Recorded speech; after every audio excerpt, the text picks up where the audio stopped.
All right, then next item of business on the agenda is a Perch request for a letter from council allowing beer and wine license within 300 feet of a school or church per Idaho Code 23-913.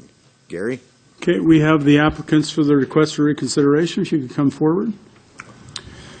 What you have before you, committee, is a history of the request from the Perch to serve beer and wine by the drink for on-premises consumption. Currently, the Perch is licensed for packaged beer and wine sales, retail beer and wine sales, but is prohibited under its current license for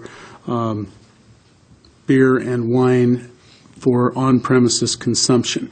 A couple of reasons for that. The first is that it is located in a zone where a bar cannot exist, so it cannot be a bar by itself. Back in, and I've included the minutes from the previous applications, and what we're talking about here, let me just backtrack a second. I should have given you what we're here about. Idaho Code indicates or regulates the sale of on-premises liquor, beer, and wine consumption to establishments that are located more than 300 feet from a school or a house of worship or church.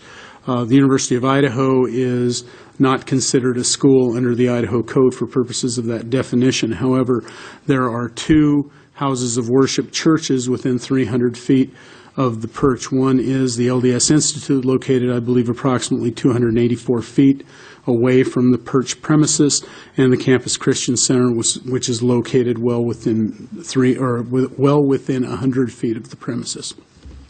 Back in, and I've included the minutes from the previous applications. Let me just go back through those.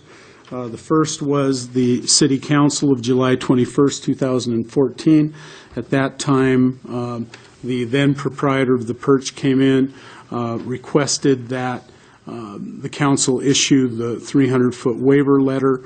Council declined to do so. There were issues about whether it was in fact a situation where the Perch was operating as a restaurant or whether it was operating as a tavern. At any rate, the alcohol beverage control, Idaho Alcohol Beverage Control has rules that they determine whether or not an establishment is a restaurant for purposes of sale of beer and wine for on-premises consumption. Council then told the proprietor of the Perch that after a year you could come back in and take a look at it. So came back in, I believe it was March 9th of 2015, and again requested the council reconsider their refusal to issue the letter of waiver. Council or committee at that time, and of course comes back to committee, and in order for a reconsideration to occur, a member of the council who voted on the prevailing side can bring something back for reconsideration. So no council person at that time sponsored that request for reconsideration, so the Perch came back to the committee. At that time, the committee on go ahead. There were no, as I remember, there were no votes Dissenting. Right. Exactly. Right, so it could have been any member of the council, but some member of the council has to do that. Since the council took action in order to reconsider it, then a member of the council has to bring it back. At that time, we made inquiry of the council. No member of the council wanted to sponsor that reconsideration. So the Perch was allowed to come back to committee. Since the committee is not the council, it's a preliminary committee of the council.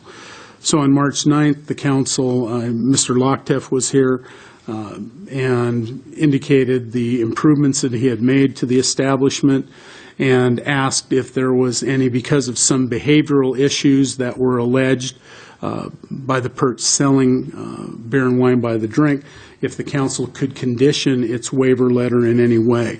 Asked the city attorney to research that. Rod did that, came back on April 13th of 2015 and indicated that the waiver is the waiver. You can't, at least in his opinion, you could not condition that. So if you issued the waiver, then they would be allowed to sell beer and wine for on-premises consumption. Again, the council said, or at least the committee, excuse me, committee said the owner could have the request reconsidered again 1 year from today. We're considering that a committee reconsideration. So they're here today to talk to you about that. And should this committee determine that they want the council to reconsider it, you can forward it to the council and it will be considered a reconsideration or a request for reconsideration.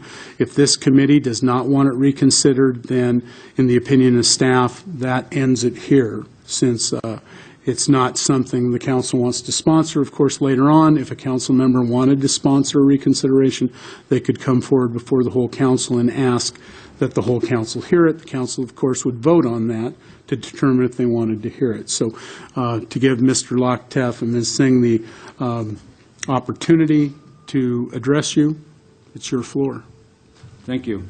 Sorry I was late. I didn't consider the construction on Highway 95, which is a long time coming. We have been operating for all this time to the best of our abilities. I don't believe that we have anything that anybody could complain directly because of the Perch. The consideration was that we would be a restaurant. That was a big mark. We're selling approximately between 55 and 60% of our sales are in food. So I think that that qualifies us to have this waiver. If I may put my oar in the water one more time. One of the things that's required, and whether or not the Perch is operating as a restaurant really is irrelevant to the question of waiver. Whether it's a restaurant or whether it's a tavern or whether it's a bar, the council still needs to issue a waiver of that 300-foot minimum requirement in order to serve alcohol by the drink. So understand that the discussion of a restaurant, but it's really irrelevant to whether or not they need a waiver. They do need a waiver either way. That's very, very true. However, that was a big mark against us because we were just establishing as a restaurant. Here, the Perch establishes a restaurant. The applicants could petition to come before the city council, again requesting a waiver because we are a restaurant. And I believe that the state law requires that we do at least 40% in food before we can sell drink by the glass. What would happen is if the city did grant the waiver, the alcohol and beverage control would allow them a period of time to establish themselves as a restaurant. Right now, if they're a restaurant and they're selling 40 or 50% food, I don't know what else would be part of the restaurant at this time. They're not selling anything in the restaurant other than maybe soda pop or something. But they would give them an opportunity to establish themselves versus the on-site consumption alcohol versus the food sale. I've also, excuse me. But the state still has to sign off on whether or not the definition of restaurant has been met according to their definition? Yes, they have the authority to regulate that, and they would audit that. True. And they haven't done so. No, They were in the process last time, and they were coming in and found out that they weren't even close and were going to shut it down. That's when the prior owner abandoned the property, or at least that's what was represented to me, and new owners or new management has come in. But the state will not consider this unless we gave the waiver. Is that correct? In other words, the state's not going to come in and say you're a restaurant or a tavern until we would allow the waiver to begin with. Correct.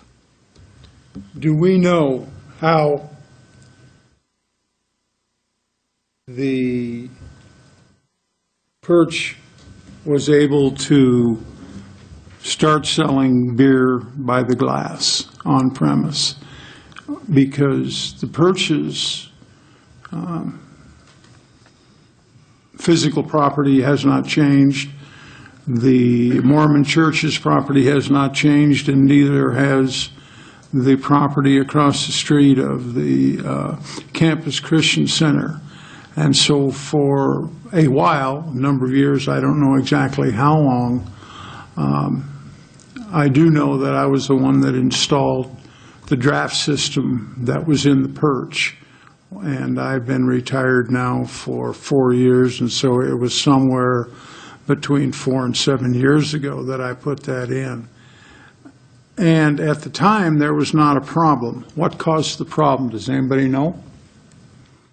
I believe that the problem is came attention, they were changing to be a restaurant, they were getting building permits, and all of a sudden, I think city staff at that point started to inquire and realized they didn't have the proper waiver, and this was the prior owner-operator of the establishment, and so we were working to rectify that, and then when they were doing the process of getting the provisional permission from ABC, they weren't meeting what was required, and that's when ABC was going to say they were going to revoke their permission, and that basically stopped that process. But now that we're back with a new operator of the Perch, whatever, it's a new business going forward.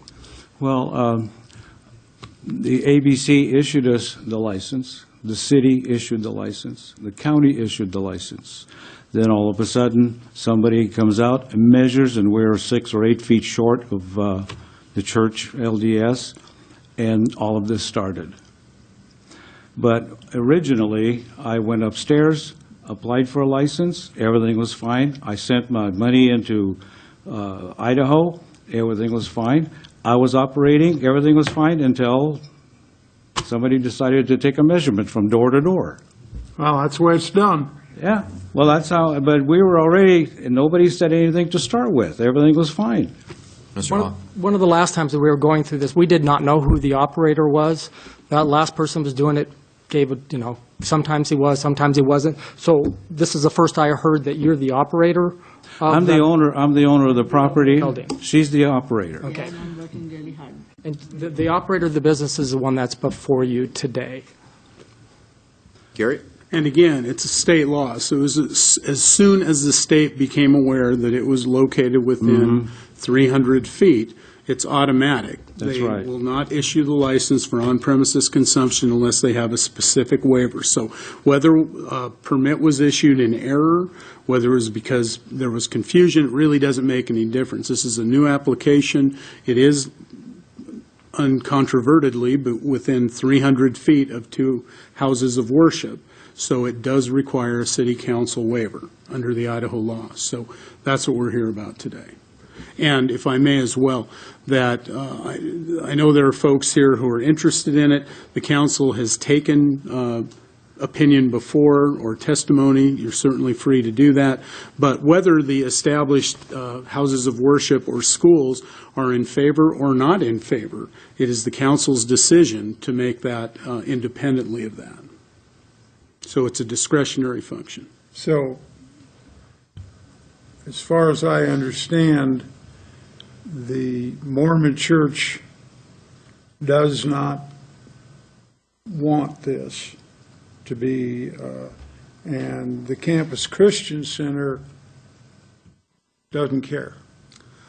I can't say either way. You have a letter that was submitted by the LDS Institute. You can certainly, I don't know if there's a representative in the audience. There, as I said, there may be folks who want to talk about that. You certainly can do that. I don't know of the opinion of the Campus Christian Center. I certainly did not contact them. But they were given notice that this was coming up today. Okay, to go back a little bit, a lot of the controversy surrounding this has to do with the fact that the original buy the drink permit was issued erroneously, and I agree. In ignorance of the law. I agree. Right. Exactly, and so and that creates a situation where whoever the operator of the business was started out doing that, thinking they were within the rules, and then after the fact, was shut down because of we're not within the rules, and sorry, that's the rules. Right. If we made a mistake, that's tough. And we didn't make the mistake, but I have no idea who did. But I'm willing to accept that. You're absolutely correct. This is why I'm here asking for a waiver. I've owned the Perch since 1990, and it's been a lifeblood to me. And this is all the investments and all the stuff. I realized we did it in ignorance by applying for licenses, and nobody corrected me at the time, and nobody actually knew it. Nobody paid attention to it. And then, I don't know why it was decided by somebody to measure from door to door and say, oh, we got a little deal here that we can stop this whole operation. And that's how I feel is what's going on. Okay, thank you for So- your input. I guess I would be inclined to take comment from the audience, if people would like to come forward and have an, John? 3 minutes. Yeah, 3 minutes, Thank you. If you let some folks come up. that you got your hand up first, you're first in line. Thank you for allowing me.